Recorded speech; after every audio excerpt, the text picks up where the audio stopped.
Bonjour à toi, cher Pat Clubber, et merci d'être présent aujourd'hui.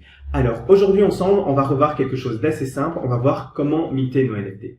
Alors, je sais que pas mal de gens de la communauté n'ont encore jamais minté d'NFT, donc vous vous posez un peu la question de comment est-ce que je vais faire, est-ce que c'est compliqué ou autre. Aujourd'hui, on va éplucher ça ensemble et on va le faire de manière simple et efficace.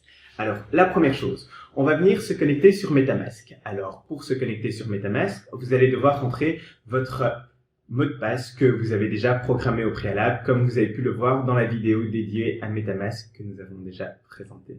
Alors, une fois que vous avez rentré votre mot de passe, vérifiez bien que vous êtes sur la blockchain Ethereum.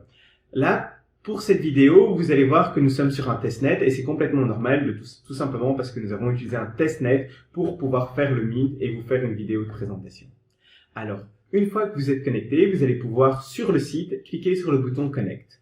On va avoir quelques validations à faire sur MetaMask et on va enfin pouvoir minter des NFT.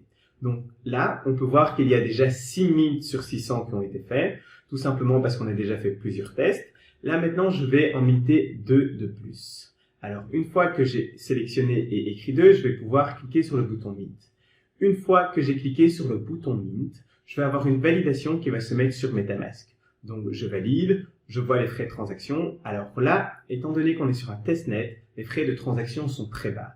Sachez que lors du mint dimanche, même si on a fait en sorte de trouver une heure qui, pour nous, serait une heure de basse fréquentation, donc avec des frais de transaction assez bas, prévoyez quand même assez d'Ethereum pour être sûr et certain de ne pas être bloqué par les frais de transaction le jour du mint. Donc ne venez pas juste avec la somme suffisante pour minter le NFT. C'est important, sinon vous risquez d'avoir une mauvaise surprise.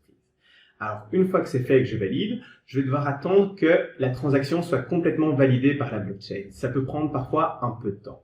Donc, une fois que j'ai la vérification qui est faite, je peux aller regarder directement sur MetaMask. Je vais voir que la transaction a été confirmée. Et là, tout simplement, j'ai mes 2 NFT de chez Pet Club dans mon portefeuille.